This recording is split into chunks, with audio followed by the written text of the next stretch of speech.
Hi and welcome back to my channel. So I'm excited about this week's coaching video as I am every week. But this week I'm going to be talking about how to avoid holiday depression triggers. Now before I jump right on in, I just want to say if you're new to my channel, welcome, and I'm so glad that you stopped by. Don't forget to hit that subscribe button and don't forget to tap that bell so you don't miss anything. And with that, we're going to jump right on in. So coping with depression. It's a myth that suicide is more common around the holidays. And you guys, when I read this, I was really shocked because I wasn't aware of this. But it says springtime is actually the peak time for for suicide. However, holiday cheer isn't a given either, right? High expectations, money woes, and other holiday hazards can spell trouble for anyone, but especially those prone to depression. So number one, plan ahead. Spend some time figuring out how to take care of yourself during this holiday season. And this is some advice that was given by John Sharp, who's a medical doctor. He's a psychiatrist at Beth Israel Deaconess Medical Center in Boston. And he says, come up with restorative routines such as reading a book or napping and writing them on your calendar. In between shopping and baking, make sure these routines don't fall by the wayside. Okay. Number two, avoid family conflict. This is huge. You guys, this is huge. There are a couple of ways to save your sanity at family gatherings, says Jeffrey Greason, who's a PhD assistant professor of psychiatry and behavior sciences at Duke University School of Medicine in Durham, North Carolina. If you know there are going to be conflicts, prepare a neutral response. Y'all like this. Such as, let's talk about that another time. I like that. Let's talk about that another time. Because sometimes family will bring up things and it's going to cause some tension. And so you don't have to step out of character and probably get thrown out of somebody's house. Just simply say, let's talk about that another time. Or you can say this, I can see how you would feel that way. Sometimes using those words can kind of shut down whatever it is that people have stirred up in them to try to get you worked up.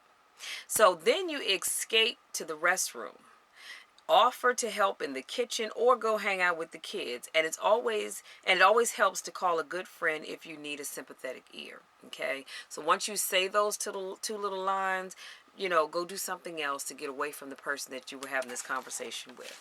And hopefully it won't go any further than that. Number three, forget perfection.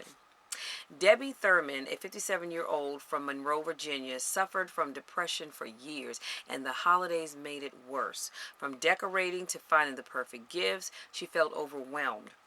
At a support group suggestion, she listed the simple things that really made her family happy, and she began the traditions that helped the less fortunate. One second. Excuse me, you guys, my sinuses, I'm so sorry. So let me go back. So at a support group suggestion, she listed the simple things that really made her family happy, and she began traditions that helped the less fortunate. When you take your eyes off yourself and you focus on those who have far less than you do, you can't be depressed. And as she says, she learned to be grateful for the blessings that she had, and she realized that she had a lot. See, sometimes we get all stressed out trying to be perfect and worrying about if we have enough, and we have all that we truly need. So number four, learn to grieve. This is big, you guys. You have to learn to grieve. If you're mourning a loved one, it's a good time to talk about your feelings or reach out to support groups. There's no one right way to feel, says Deborah Johnson, who's a public relations manager at Aval Hospice in Collier County, Florida. It's not uncommon to feel angry at the person for leaving you alone or even feeling guilty if you do enjoy yourself during the holiday seasons. No, you guys have to know it's okay. And it's not uncommon to feel that way. It's okay to have those feelings. But if you have to get help, please get help. Don't try to go this alone if you really can't. Number five, schedule some sleep. Now, if you know me, then you know I'm always going to schedule some sleep. So holiday activities easily can interfere with your sleep schedule, but studies have shown there is a link between sleep loss and depression. So you need to be extra careful about cutting back on sleep to get everything done. Try to get to bed and wake up at approximately the same time every day. You want to avoid large meals and physical activities such as dancing within a few hours of bedtime, and make your bedtime a sleep sanctuary. You guys, that means free from TV or other distractions, according to the Centers for Disease Control and Prevention. So if you're like me, I go to sleep with one or two things on. Either I'm watching something on Netflix, or no, one of three things. I'm watching something on Netflix, I'm watching something on TV, or I am watching something on YouTube. That's the way I fall asleep. It's not a good thing, as I just read, but that's just the way I'm wired. I've been doing it for years, and I don't suffer from depression. So if you don't have, symptoms of depression, then, and that doesn't bother you, that's fine. But these are some things that you can do if you suffer from that. So number 6, get help. When Thurman's children were young, she and her husband lived far away from their extended family. When she needed support during black bouts of depression, she leaned on close friends. She and her husband had two couples in particular that helped them through difficult times. These friends were godsends, she said. So get help. Okay, don't try to go at this alone, because it just ends up getting worse for you. So get help. If you have a close friend, and remember, I tell y'all all the time, be careful who you share your business with. So if you have a close friend that you can talk to about your issues, and you feel confident that they're not going to share whatever it is you share with them, fine, lean on that person. But if you don't have that, reach out to a family member. If you don't have that, join a support group. And if you don't have that, get you a coach. Okay, someone that you can talk to that can also help you figure out the best course of action to take to help you stay level during this holiday season, and actually anytime, but especially during the holiday season. Number 7, focus on what matters. The holidays shouldn't be all about the presents, but financial woes can make it easy to lose sight of that. Rein in the stress and the cost by organizing a gift exchange with friends and family. You can also bake your gifts or create traditions such as having a large potluck meal followed by a walk outside or board games by the fire. And I don't know about you guys, but board games by the fire sound so great to me right about now. Heck, I can take tea in front of the fire, or I can just sit in front of the fire. But focus on what really matters. I don't. Let me not say me, because I don't.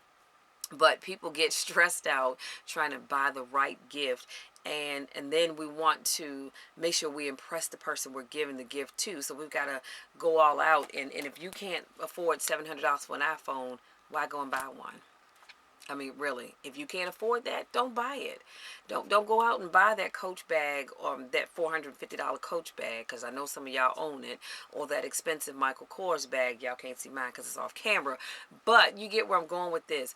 Don't feel like you have to go over and beyond to make somebody's holiday season. I love handmade gifts. I really do. Bake me a batch of cookies. I'm going to be all right, long as they're not chocolate. Sugar cookies and oatmeal raisin preferably. But you see what I'm saying? You can make someone's day, because it's the thought that counts. It's not how much you spent for the gift. It's the thought that counts. And if it's something that I can need, or something that I can use, I don't care if you pay $5 for it. If it's something that I need and I use, hey, I'm thankful. Moving on. Number 8, don't binge on food or alcohol. Can't stress that enough. For some, overindulgence is as much of a holiday tradition as opening gifts. Carmen Hera, PhD and author and psychologist in Hollywood, Florida, recommends more restraint. Have one piece of pie, not 3. Okay, she says, apart from being unhealthy for your body, you'll feel guilty afterwards. So let me put a pin right there. I won't lie. I may not in the same setting. I may have 2 pieces of pie. Don't tell nobody. But I can promise you I'm not going to feel guilty after I eat that pie. Because you know what? I have 2 gym memberships that I can go and get in my cardio. So I'm not going to feel guilty. But if it's going to make you feel guilty and trigger that stress, only have 1 piece of pie. And if you really can't control yourself, don't have any. But you can have a little bit. Take a normal slice of pie and then cut that in half and have just that little bit. That way you don't feel guilty. Hera recommends preparing for holiday dinners by eating healthy meals the week prior. And don't use alcohol to deal with holiday depression, because alcohol can intensify your emotions and leave you feeling worse when it wears off. So please, please, please do not turn to alcohol, because that may make you feel good at the moment, but I promise you, when that alcohol wears off, you're going to feel even worse than when you started drinking. Now, here's your bonus. Cut back on commitments. And I actually should have started with the bonus, but cut back on commitments, because some of y'all have way too many commitments during the holiday season. I talk to people and they're having dinner at their house, but they got to go here, there, and everywhere. And it's like, you know what? You're doing too much, and you stress yourself out just telling me what you have to do. So stop feeling like you have to stress yourself out. If you can't make all the rounds on Christmas Day, don't. Say, hey, you know what, girl? I would love to come by and see you on Christmas Day, but I'm having dinner with my family. So can I come by and see you the day after Christmas? Or the day before Christmas Eve? Maybe we can sit down, have some pie, some coffee, or some tea or whatever. And I'm pretty sure if this is your girlfriend, she's going to be okay with that, right? Stop stressing yourself out. So if you feel like you just can't get through one more holiday gathering, it's okay to sit them out. I have never had a problem with saying, you know what, I am not going to make it, because I just have so much that I need to do, and I don't want to stress myself out. And then see, then you get where you're going, and your whole vibe is just off, because you're only there because you said you were going to go. You really don't feel like being there because you had other things you needed to do. So it's okay to sit the holiday gatherings out. One of the things about holiday stress that we forget is that Thanksgiving and Christmas are both 24 hours, and that is it. You guys, let me say that one more time. Thanksgiving and Christmas are two major holidays, but they only last 24 hours, and it's done. It's a wrap, you guys. 24 hours, that's it. Okay, that is it. Says Pauline Wallen, who's a PhD and author and clinical psychologist in Camp Hill, Pennsylvania. Wallen recommends figuring out what you need to get through those 24 hours, such as volunteering, going on vacation, or visiting a shelter or someone who is alone. Focusing on others can help alleviate depression. Now, there are some instances where you go and visit other people, and seeing their situation can actually make you depressed when you weren't when you got there. So you have to be careful, when you do that, because it can make you feel good to know that you've helped someone else, but it also can trigger stress for you, so just be careful about that. Now, I'm going to do a quick recap, and I promise I'll let you be. So, we're talking about how to avoid holiday depression triggers. So, we said, number one, plan ahead.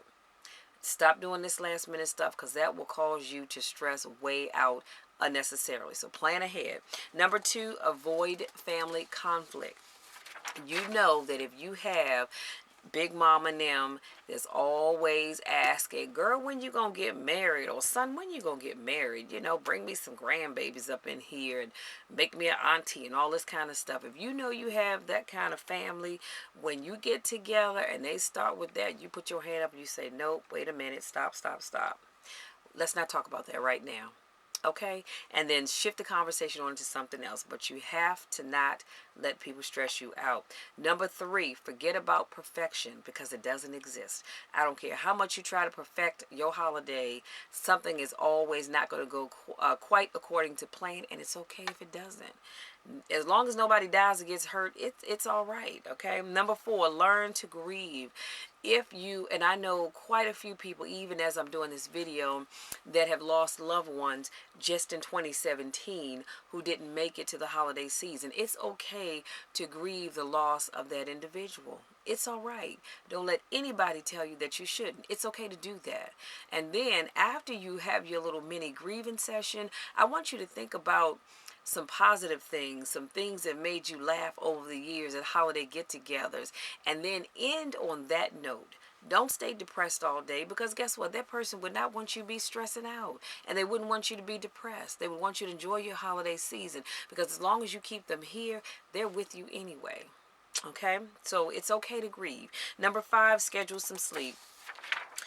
You cannot stay up all day every day partying, planning, and shopping and all that other good stuff. You've got to get some rest so that you know, because that causes you to slip into depression when you sleep. I don't know about you guys, but I know I do sometimes when I need sleep. So I'm always going to get a power nap in. If you know me, then you know I am the queen of power naps. I don't play. I will get my nap in.